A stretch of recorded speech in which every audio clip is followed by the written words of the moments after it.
Welcome to the Simsbury View. My name is Dominique Avery, sitting in for Althea Greeny. Today, the View is all about the upcoming Simsbury Meadows Performing Arts Center summer schedule, which includes lots of music and other interesting events.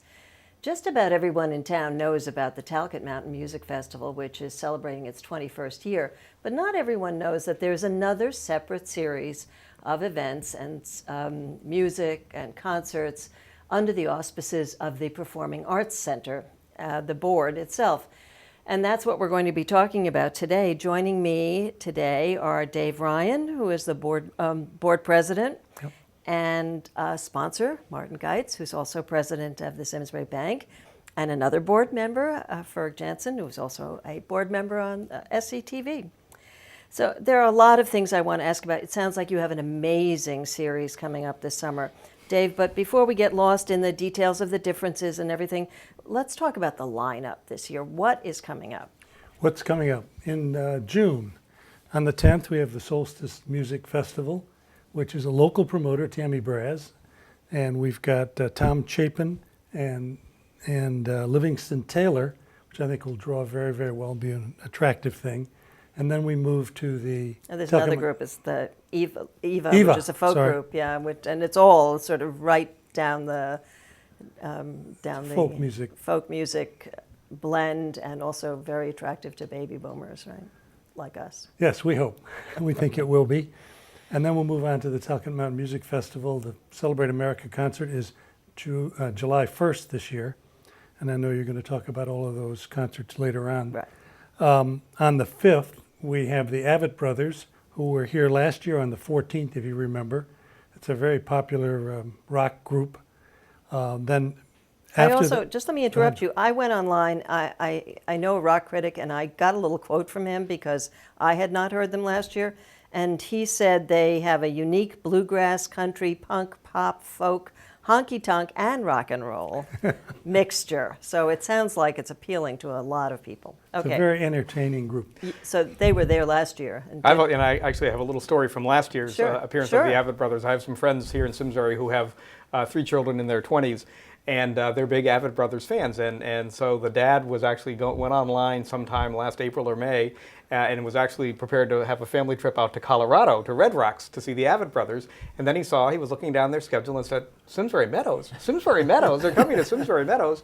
And called up and said, hey, is this true? And I said, absolutely, we're really excited. So they ended up not going to Colorado. They just came down to the center of town, to the Performing Arts Center, and had a great time. You're right, Martin. I'm glad you brought that up, because in fact, a lot of people do travel very far to see the Avid Brothers. Yeah. I've read that as well. Yeah. Okay, so then we have another group. And then we have Slightly Stupid later in the month. I think it's the 24th of July. It's a Sunday. They were here last year. It's more of a reggae, younger group, and they drew very, very well last year. We have over 3,000 people. I think it was close to 3,500. So I actually got a quote, too, about their kind of music, because I thought maybe us oldsters wouldn't be able to describe it well. A fusion of folk, rock, reggae, and blues with hip-hop, funk, metal, and punk. So they're also, but also for the younger generation. It's kind of interesting that points out, and the possibility of Willie Nelson again sometime, that artists love playing at our venue. They come back, the fact that they come back, they can go anywhere they want, and that they'll come back, whether it's Alison Krauss, who loved it, and the Susan, what was her name? Susan, and I meant to block on their name, but they just loved the venue. Right, it's a great venue, but we have 2 more concerts I heard coming up. Yes, we have another baby boomer. Yes, at the end of August, we have again promoted by Tammy Braz, a local person. She's bringing in the Kingston Trio and the new Christy Minstrels, and that's on August 26th. 26th of August, and I think that will draw very well. It's old folk music things, and of course the Kingston Trio and the MTA is a famous thing that everybody knows about. Absolutely. And we'll be delighted to hear that again. Charlie, yeah. And then on the 17th of September, we have Two Left Feet, which is a blues fest being promoted by a local group from New Hartford, I believe is the group. So am I right? Is this the most concerts you've ever had here? Well, we had 4 different promoters this year. That's the first time we've had that, and that's helpful to us to broaden our source of entertainment. Premier Concerts, which is bringing the Avid Brothers and Slightly Stupid, do a great job for us, but we need to be able to reach out to other sources and places and bring in other events. So you have other things as well. Tammy, who you mentioned earlier, promoted and put on this smorgasbord flea market thing in April, which was enormously successful. Yep. I went, and the vendors could not believe it was the first time this had been put on. They were so impressed. So I know you talked with her and asked her how she did it. How did she promote it? Oh, she advertised in the local papers, and she did a lot of online advertising, Facebook in particular. And it was a fantastic, if you call it a pop-up event that shows up with 3,500 people, it was just amazing. She had 110 vendors there, 17 food trucks. Great food trucks. They were and the weather was fantastic. good, which helped. Yeah. But trucks you were know, it was almost a surprise because it was Tuesday of that week before we realized there were over 100 vendors who had signed up. So it was a great thing. She got 3,500 people who paid admission. Yeah, I'm with the town tourism committee, so I was going around asking people where they came from. There were people from all over Massachusetts and some people from New Jersey and all over Connecticut. Yep. I was extraordinarily impressed. So you also have Septemberfest again this year? Septemberfest is a 3-day weekend, and Friday, Saturday, and Sunday. Is it the 9th? 9th, 10th, and 11th. 9th, 10th, and 11th. Yeah. Any changes this year? Well, we're working on that. The board Sunday, is... we're going to maybe turn some things upside down and try and keep. You have to keep reinventing instead of same old. So we've got some new ideas. So did you get any ideas? The way Tammy organized the flea market was interesting, very different than you organized Septemberfest. Did you get any ideas from that, or have any thoughts about that, or? We're still working out Okay. the changes. And the board has an operations committee that has been mulling over the things that we could do to improve things. And Septemberfest is one of the things we've been looking at. It's been around for 20 years or more. There was a hiatus for a few years. Right. But, can we do something that makes it better? We think so. And so we're looking at that. And then last year, the Chamber put on something quite spectacular, which is coming back, right? The Chili Fest, yeah? Yes. Yes. Spooktacular. So that was another amazing event for first time, yeah. It was. Yes. They Great were, draw. A lot of people came and enjoyed it, and the tasting, it was Didn't terrific. snow. Yeah. the weather was great. Yeah. Yeah, we were very happy for them too, because it was a good fundraiser for them, and it's nice to have activity in October, and we're trying to stretch out our season. So Yeah, it was very successful. Yeah. Well, and the interesting thing about that, I didn't realize that there is a whole sort of national chili competition that happens.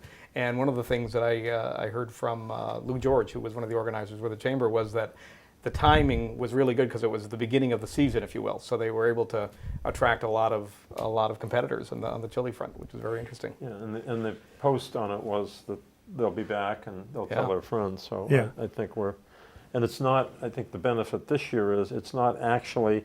It's the night before Halloween, not Halloween night. So you can do your kiddie thing on Sunday and do this on Saturday. So I think it'll even make it.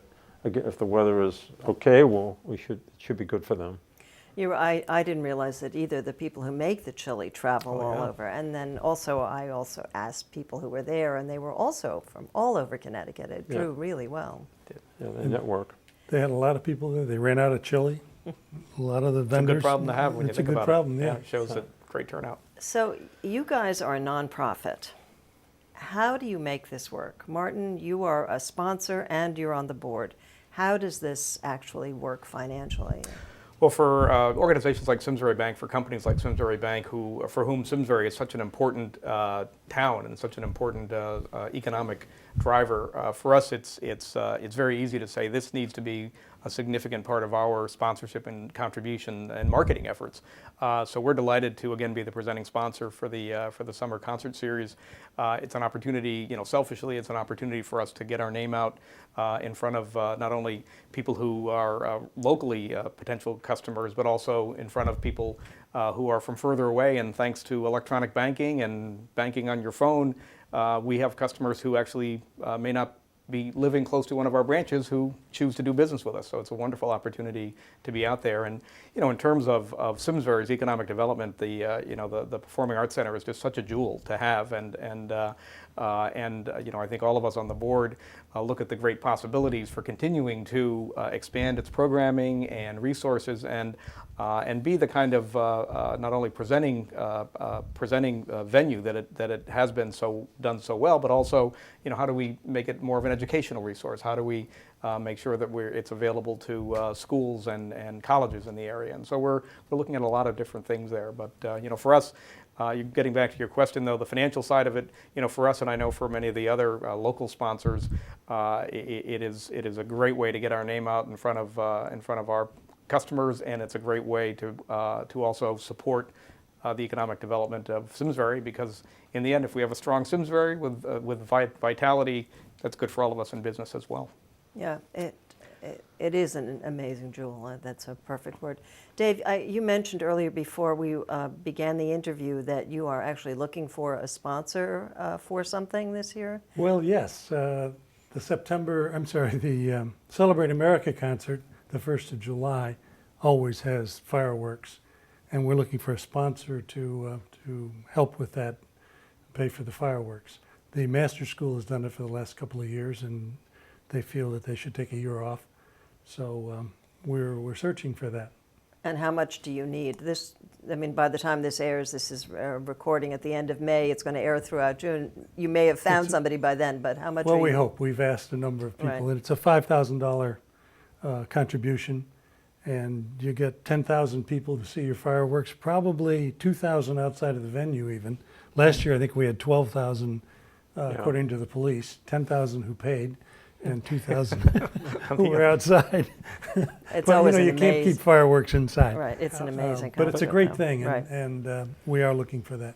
The schools have, besides Simsbury Bank and Mitchell and Hensley and all that, the schools have been masters for 2 years, and now this year Westminster is sponsoring all new volunteer T-shirts, which are really neat looking, and we've got enough to cover everybody for the next couple of years, and they're just a beautiful shirt, and it says you're a volunteer. And we've told them, the volunteers, we don't want you to just wear it to the concert, wear it when you go to Fitzgerald's, wear it all town to say, hey, it's an advertisement. It's got nice stuff on the back, and it's a good-looking quality, 100% tea.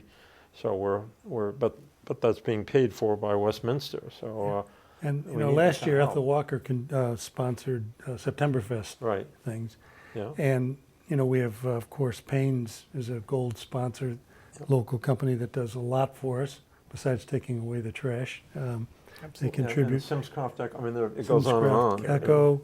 We've got Carity Asphalt Reclaiming, who contributes, and we don't want to miss people, but. Well, I hope you got to mention them all, because they all play a major role in getting this the off town the of ground. Simsbury. Don't let me forget the town of Simsbury. They also make a contribution. And an important thing that Garrity Asphalt is putting down calcium chloride on that famous parking lot. So high school graduation, you'll be able to see where to drive your car in, and for concerts, because it's been on dry seasons, it's the Dust Bowl, so they're going to take care of that, which is again very nice. So who is doing that this year? That's Garrity Asphalt. So that's a donation. Yeah. Yes. Okay, so now Ferg, you have actually brought a prop here that's next to you, this lovely chair. This is for Clint Eastwood to talk to, but he's not here yet, so I'll tell you. This chair, the Performing Arts Center rents everything: lights, sound equipment, tables, chairs, tents, and that is annually our budget for running wires and electricity to all the events and the vendors is about $90,000. So our goal is, besides eventually doing a roof, So we're seasonally protected is to eventually try and get rid of as many rentals as we can. And our first step on this is to allow people to purchase a chair with a nice plaque on the back that has their name or a loved one's name or whatever.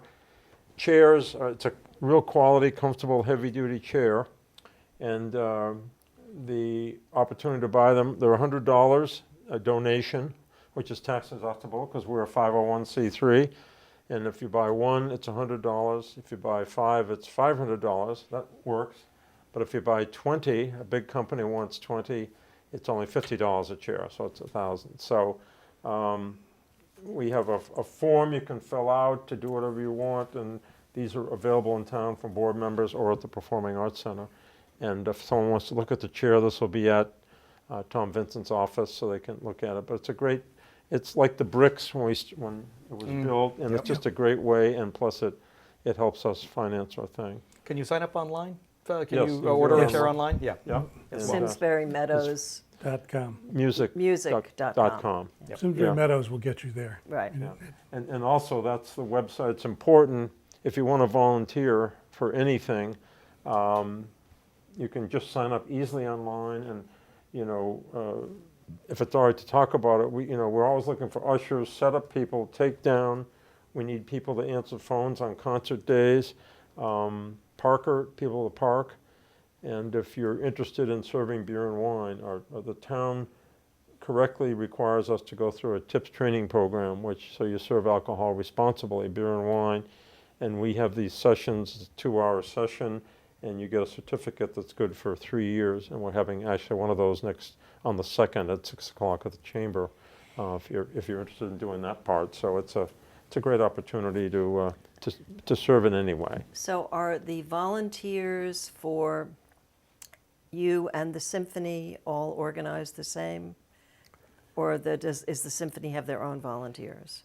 The symphony does their own volunteers. They've done that since Okay. 20 years or 21 years now, but we certainly cooperate with them.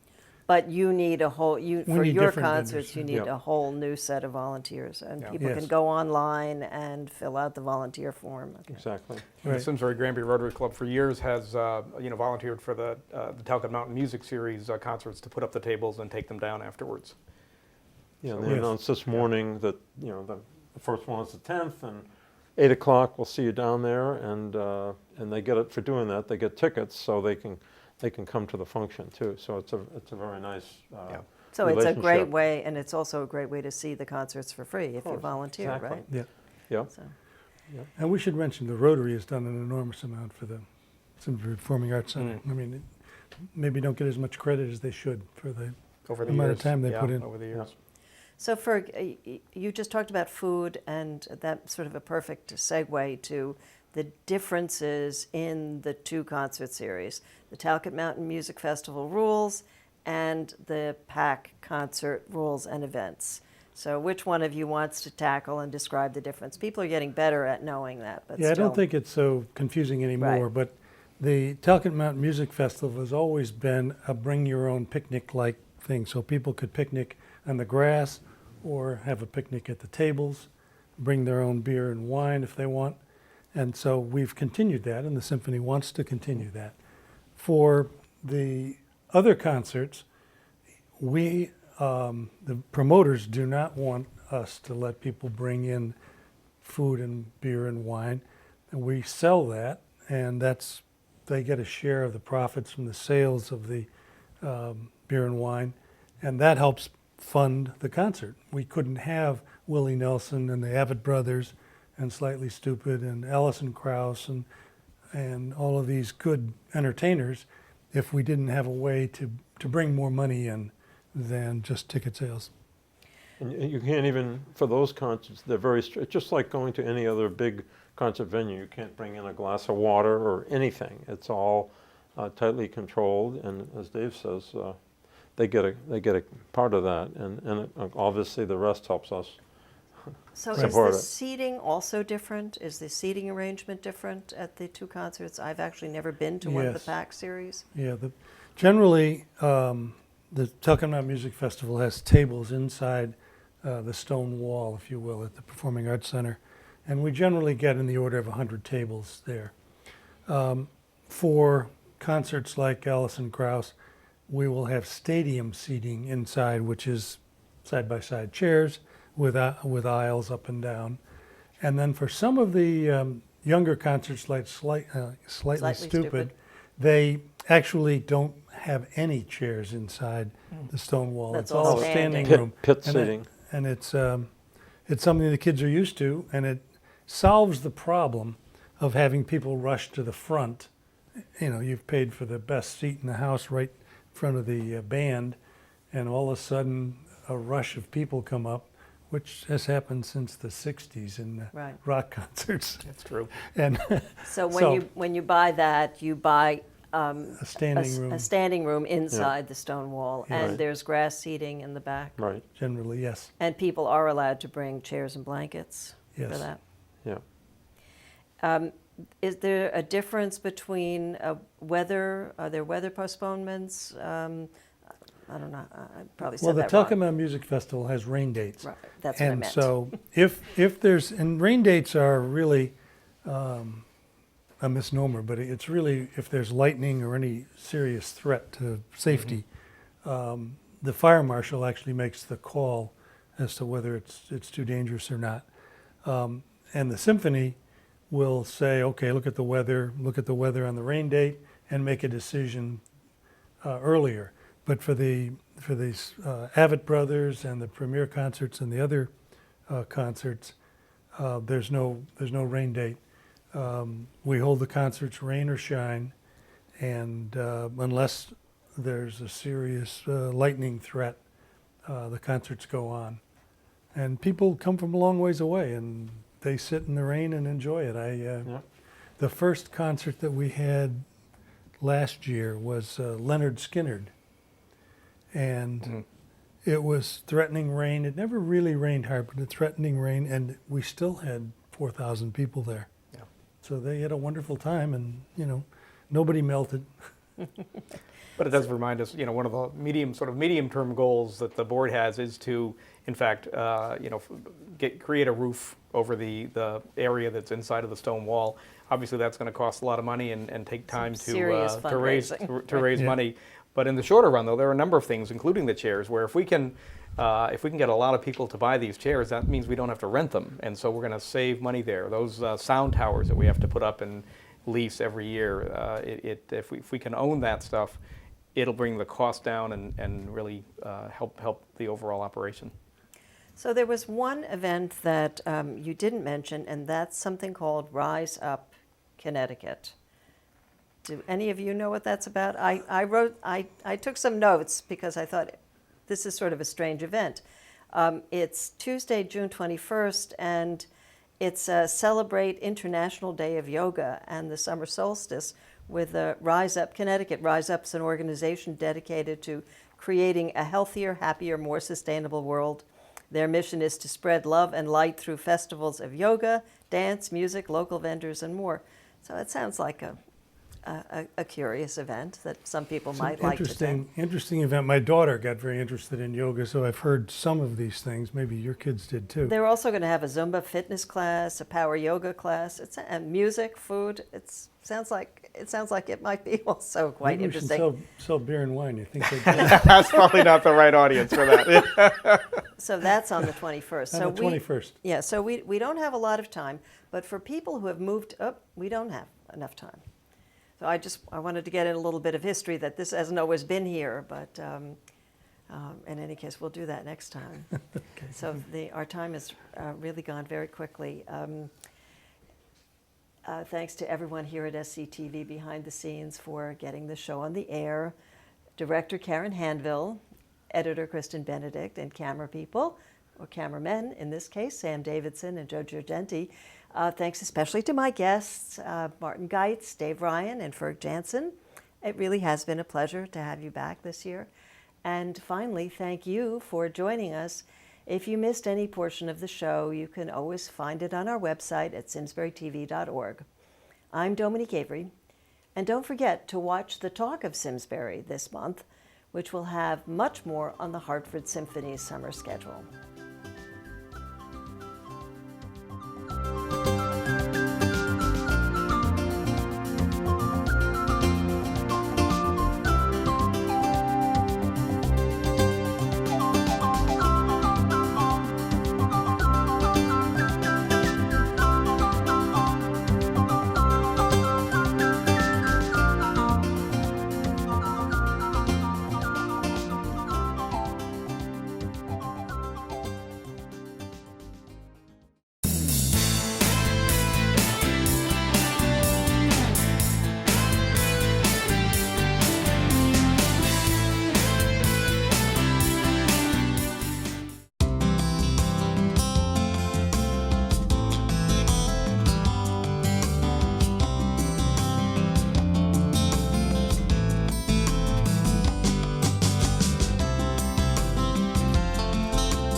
Since 1984, SCTV has been the place to turn in Simsbury to watch local government in action.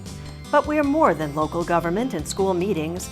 SCTV is the only place where you can check out all the candidates in local elections. We have high school sports and exercise classes. Other shows keep you up on health, finance, poetry, music, and Simsbury hot topics. Now we need your help. Simsbury Community TV is embarking on a major capital fundraising campaign to bring SCTV into the 21st century. We've received a generous grant from the Hartford Foundation for Public Giving, but now we must match it. We want everyone to watch us on TV or on our website, but even if you never do, please help so that we can continue to keep your government open and you informed.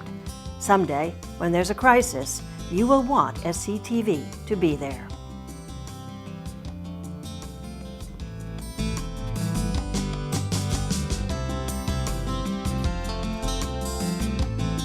Hi, my name is Steve Mitchell, Vice President of Mitchell Auto Group. I hope you'll join me in supporting SCTV since 1984, your connection to your town, your schools, and your government. Funding for Simsbury Community Television is provided in part by contributions from viewers like you. Thank you.